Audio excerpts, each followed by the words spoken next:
there, DOU5 was able to thrive and survive in this map. So I would have to give a little bit of an edge to DOU5 coming into this because we saw how excellent they performed. But NONINO, again, being an excellent Dream Witch is definitely something to account for. Very, very excited to see that first match, that first half of round number 1 between these two teams.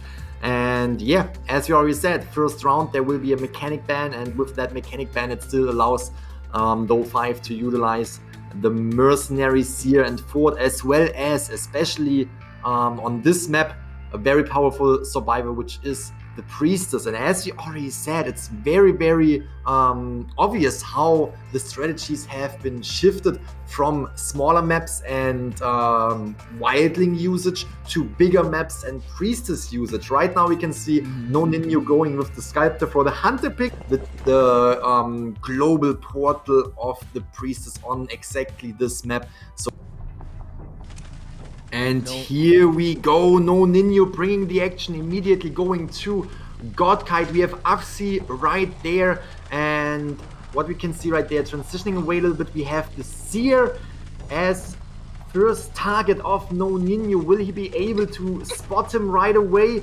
Oh, this might be the first hit while the pallet was dropped. Fantastic job from NONINO, immediately putting pressure on the survivor in this very good kiting area, pushing Axi away from that kiting area, giving him no chance to breathe right here, but Seer being able to get away from these statues. Really, there we have the Priestess again. Priestess, did he went back? He went back. Right here. What a double take there. Excellent stuff on the Seer side, and he still hasn't utilized his owl. I was wondering, you mentioned he was at God Guiding, but then having the forethought and having the idea of actually getting rid of this Sculptor, and now it is WW's turn to eat that hit and try to kite for as long as possible, and still has 2 holy keys to work with over here at last stop, and making it such a headache to deal with. Look at these portals, just gaining her quick access away from the last stop and moving over to the pallet side, as well as the windows here at the center of tent. Very, very interesting change of pace right here, where we saw Seer being the first kite, and wow, Seer coming through with that owl, protecting the Priestess yet again. We see how important the Priestess is right here, and everyone wants to either keep her alive or bring her down extremely fast. Fantastic job from NONINO, shifting priorities right here from the Seer to the Priestess. Now bring down the Priestess before any of the Cypher machines were able to pop, but at the same time, if we look at the progress, fantastic progress from DOU5, bringing down almost 3 Cypher machines already. You can see Mercenary is popping off that Cypher, now going into the direction of the Priestess, into the direction for the rescue. One thing to note as well is that the Seer is already healed up, so definitely they recuperated their resources there. The Mercenary eating that hit, excellent back there just to get that dash, and look at that teleport canceled. The Mercenary's rescue right when he was about to reach the halfway mark. NONINO off to a great start, even though he lost the Seer, getting 2 down and forcing the forward to try and rescue and salvage the situation here is definitely on the side of GD, as you see ZYJ trying to make his way before the Priestess expires. Now over at Broken Carousel, we see that chisel, full presence already gained by NONINO. Now survivors are forced to defend. What a change of pace right here. Really, really important protection that happened right here of the Priestess. Priestess is out of the game, so therefore there will be no late game surprises when it comes to the global portal. And what we can see right now is NONINO definitely concentrating on the survivor that was already on the chair once, shifting priorities over to the Seer now, which also means that the survivors, since they have rotated and transitioned out of this area, we can see him right up there, and NONINO knows the location, is probably following along, trying to hit him with the statues. Wow. Now One Cypher machine remaining. No, two Cypher machines are remaining. Yeah, again, GD's NONINO was able to set a furious pace to this match, forcing the forward to try and go rescue that Mercenary because of the timing of that hit. Will he be able to take it? Oh, he does it. Oh, he took it at the last moment. Oh my gosh. excellent usage there. He's at the second stop. We still see NONINO able to use that chisel, and now staying at the stairs. Great stuff, because that is a good way to counter the statues. NONINO once again has teleport. He will be using it. He will be changing targets, and it seems like it's back to the mercenary, but he does have that elbow dash for him to be able to get out of the sight of NONINO. But for how long, Grizzly? What a highlight moment right there. Fantastic job from the Seer. And we can see maybe the same strategy. No, it did not happen right here with the Mercenary. Mercenary was able to start the roller coaster, but I want to highlight what just happened with the Seer. Seer started the roller coaster. NONINO was able to get the Terror Shock. Seer saw it, got out of the roller coaster, and got back in immediately, avoiding that Terror Shock. That is a moment that needs to be highlighted. Perfect Seer gameplay and getting away, and I would assume that the Mercenary was trying to pull off the same, but this time in favor of NONINO, was not able to get out of the roller coaster in time. We can see the forward. No, tried to dash in right here and is getting cut down with statues and the normal chisel. Just the normal chisel hit, but then using that chisel to see where the Seer is at. And yeah, just a moment to highlight was what you just mentioned there. We see a 4K, 5 points. Actually, I think they're gonna try to go for some heals, and NONINO is just waiting for the forward to get back up, but he can't rest on his laurels just yet, because the Seer is also trying to do the same thing, and now he's gonna go for it. Regular hit on the forward, and now we see teleportation as well. It's getting cooled down, as you mentioned. Upsy, just so close. Teleport will be utilized. He is right there in that area. Forward already used his self-heal, and it is all NONINO so far. Just bravo so far. Oh, couldn't get that hit. Upsy again, trying to survive as long as he can. Gets that hit, and that is going to be GG's. The Dream Witch would fare in big maps, but rest assured that DX can make it happen just as he did yesterday. He can do it again now. He had the same ban, and I believe this was kind of the same lineup that he saw. So can he duplicate that same performance, that lightning in a bottle difference? Will DX buckle under the pressure or thrive under it? Time for the rest of the survivors as well. That is why the mechanic is just such a crucial character when it comes to the lineup. Mechanic can just is in general one of the most dangerous characters when it comes to the tournament. Here we can see that GD was actually pausing the game right away, which I definitely prefer to see a pause right at the very beginning instead of in the middle, because in the middle it's just very, very difficult to get back into the game, and if it is in the middle there might have been problems before. So starting this off with a little break right here, that's absolutely fine. While they're figuring out their technical I just realized that your face is so much better lit than mine. What? It's the birthday buff, that's why. But there we go. As you were mentioning, let's take it back to yesterday. GD actually did pretty well against a Dream Witch of OSM, so you could say that they have experience, but just saying that DX is a whole nother level of Dream Witch, because again, he's a seasoned player. He was named the MVP in most dangerous hunter actually in IVL, so that's definitely something that they should take into consideration coming to that map. I believe he did spawn near the tent area. So he will have to hope that he finds the survivors he's looking for, because the scenario you played out would definitely be in favor of the survivors especially if the mechanic is moving around. Like let's say she hides her doll and rotates somewhere where it's not favorable for the hunter, especially with the Seer, right? The Seer has that X-ray vision to spot out where the hunter is at, and definitely give a heads up to the mechanic, don't go over there, or the even though like it's the main body, you could definitely see the leech follower, so they're going to give a little bit of a heads up where the hunter is going to be. So giving the eyes for the mechanic, for the mechanic to be able to probably hide the doll, probably hide somewhere, and it's going to be a tough early chase if that's going to be the case for DOU5. Yes, I couldn't agree any less. I wasn't able to actually make out where all the survivors have been spawned, so that will we will see as soon as we jump back into the game.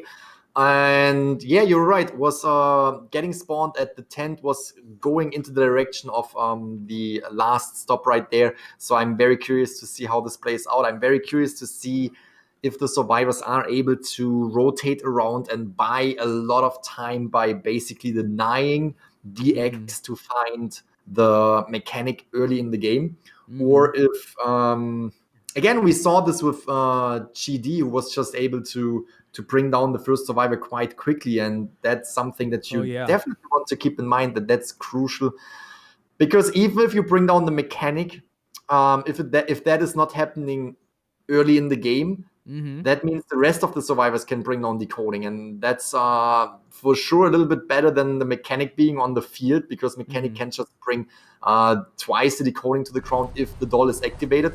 But for now, we just jump into this match. You can see Seer is found. Definitely not the worst find, but leeching that Seer right here, putting a little bit of pressure on the Seer and trapping him in between. There we go. There comes the first hit now. Concentrating on that first survivor right here, and we can see the doll is right there. Yeah, that might be a very, very interesting find, because now you can make out where the mechanic is going to.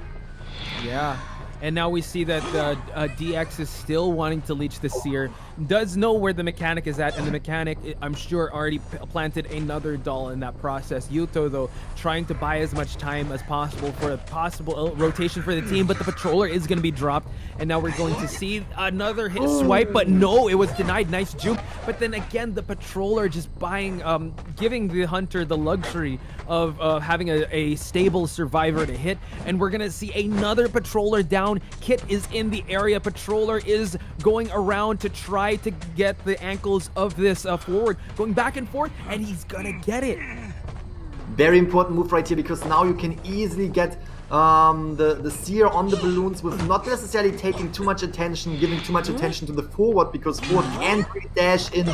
Oh, is coming in right now, was actually denied to hit one of the two leeches, and now rescues the Seer. Terror Shock bringing the presence up for DOU5's DX right here. Presence is at max, and that will end up with the forward on the rocket chair. The doll is right here, which is a very, very good find yet again, because if that doll is going down, yeah, he'll definitely get a sniff of where the mechanic is at, and it seems like he's gonna go for that. The Seer, though, still has a leech on him. He's getting that anti-curse going, but the forward is down and trying to heal up. DOU5's DX is still on the hunt here for some survivors and chairs, and it seems like the survivor that we see in the rocket chair is the forward, but you see the mechanics doll is still there. If he's able to swipe that out, that's one less body to worry about. Maka, the mechanic, seems to be on the case to try and save this forward while being chased by the leech. Very, very good rescue right here, and was a little bit stuck between that leech that was standing right there, taking the hit for the forward. What the survivors are doing right here is basically taking their turns on the chair. We have seen this before. The more they take turns on the chair, the more time each survivor gets to actually decode cipher machines. We can see the forward trying to get rid of the leech. DX not finding him right now, right here, and getting him a patroller on the leg yet again, slowing him down. Main body leech is coming in, was trying to dash away, but will not make it. Fierce Owl, though, will come in for the rescue. Will this be enough to get rid of the patroller? It won't be enough to avoid the hit right here. Fantastic gameplay. I told you before, DX DOU5 is going full out, is trying to get the 5-point game as well. We now have the Priestess right here, not concentrating on the Priestess. She is extremely dangerous late game. Currently, we are not in the late game though. Yeah, not a big threat just yet, because right now they have to play defense because two survivors might be seeing the rocket chair. And now they're going to have to try and see how they're going to salvage this situation, because this is the second time for the forward to see that rocket chair, and it is the first time for the mechanic. Her doll is still out, but it's almost out in terms of the juice on it. But wow, quick rescue on the forward. Great usage of the footballs just to get away from harm's way. And look at that. Has a leech right there, but again, the utilization of the football. But no, the tide turner will be exhausted. Fantastic job. I was actually, fantastic job from GD actually body blocking right here and helping not helping Maka to get away and not to get on the chair again. Again, there are still 3 Cypher machines remaining.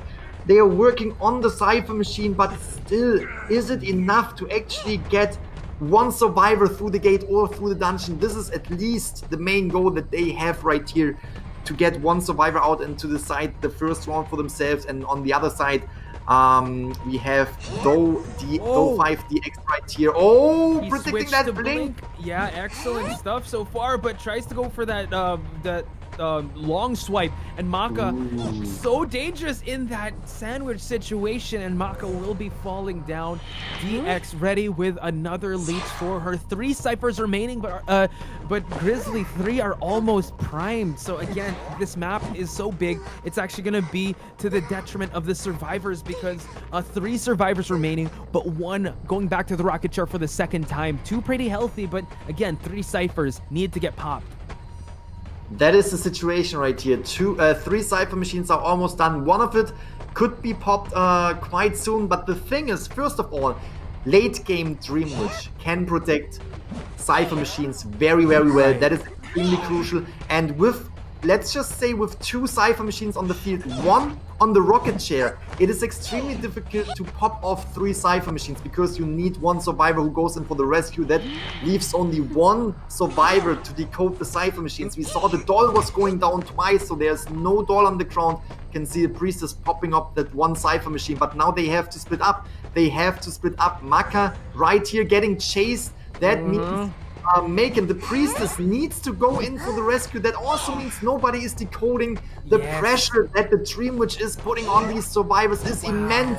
Comes in for the rescue in time. So intense, as you were mentioning. You just look at that, just gets the rescue, but then it's always playing defense, because once someone makes a rescue, another one gets down. 2 are down now, Grizzly. It's looking pretty well on the side of DX, and as you mentioned, DX will not just sit around. If GD has this 5-point lead, they will try to get as much points as possible. We do see GD trying to save up some of the survivors here in terms of getting those anti-curses, getting a little more breathing room for them to be able to just survive as long as possible. Oh, did you see it in the bottom left? We had the Seer trying to get rid of the leech and having the leech inside of a pallet. But as soon as DX was switching, that leech was moved out of that pallet and was actually able to bring down the Seer on the right side of the pallet. Fantastic job from DX right here, really coordinating these leeches, and that is another. Oh, that was a fantastic escape with the priestess portal. She is fighting for it, trying to give more time to the team. Seer is up again. Now priestess is down. This is a back and forth that we have seen many times before, where the last 2 survivors are trying to get up and trying to get to the dungeon while the other survivor bleeds out. But at the same time, it is taking a long time. There is a long way to go to actually have 1 survivor bleed out in this situation, and therefore we can see Yuto trying to get to the dungeon, but at the same time that one will be closed, just trying to survive. But as soon as these survivors can't get up anymore, there's no chance for them to actually escape.